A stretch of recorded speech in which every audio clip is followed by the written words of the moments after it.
হাজার হাজার ভক্ত অনুরাগীর শ্রদ্ধা ভালোবাসায় চিরবিদায় নিলেন ক্যাথলিক খ্রিস্টানদের প্রধান ধর্মগুরু পোপ ফ্রান্সিস। আজ তার শেষকৃত্য অনুষ্ঠানে উপস্থিত ছিলেন বাংলাদেশের প্রধান উপদেষ্টা, যুক্তরাষ্ট্র ও ফ্রান্সের প্রেসিডেন্ট সহ বিশ্বের বহু দেশের রাষ্ট্র ও সরকার প্রধানরা। আনুষ্ঠানিকতা শেষে রোমের সান্তা মারিয়া ম্যাজিওর গির্জায় পোপকে সমাহিত করা হয়। Walton Washing Machine, simplifying life with hassle-free washing.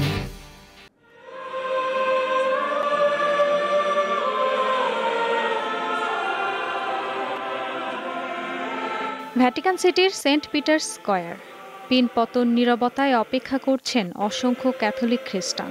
বিশ্বের বিভিন্ন দেশ থেকে জড়ো হয়েছেন তারা। স্থানীয় সময় শনিবার সকাল 10টা শোভাযাত্রার মাধ্যমে আনা হলো পোপ ফ্রান্সিসের কফিন। নীরবতা ভাঙেন উপস্থিত জনতা। পোপের শেষকৃত্যানুষ্ঠানে অংশ নিতে ভ্যাটিকানে উপস্থিত হন বাংলাদেশের প্রধান উপদেষ্টা অধ্যাপক ডক্টর মোহাম্মদ ইউনুস সহ বিভিন্ন দেশের রাষ্ট্র ও সরকার প্রধানরা।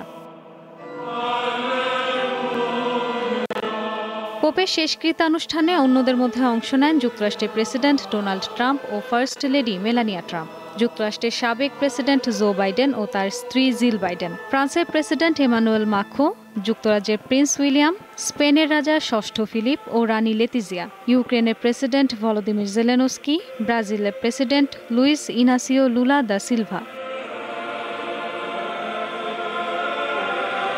প্রার্থনা মিছিল শেষে পোপ ফ্রান্সিসের কফিন শোভাযাত্রার মাধ্যমে রোমের সান্তা মারিয়া ম্যাজিওর গির্জায় নেওয়া হয়।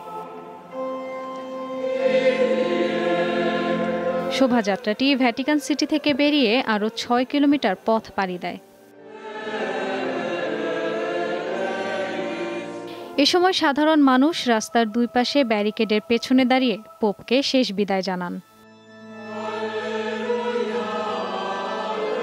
সব আনুষ্ঠানিকতা শেষে স্থানীয় সময় দুপুরে রোমের সান্তা মারিয়া ম্যাজিওর ব্যাসিলিকায় সমাহিত করা হয় রোমান ক্যাথলিক ধর্মগুরু পোপ ফ্রান্সিসকে। 21শে এপ্রিল 88 বছর বয়সে মারা যান আর্জেন্টিনায় জন্ম নেয়া পোপ ফ্রান্সিস। 12 বছর পোপের দায়িত্ব পালনকালে গির্জাকে আরও অন্তর্ভুক্তিমূলক করার ওপর জোর দেন তিনি। ইশরাত সুমা, দীপ্ত বার্তা কক্ষ।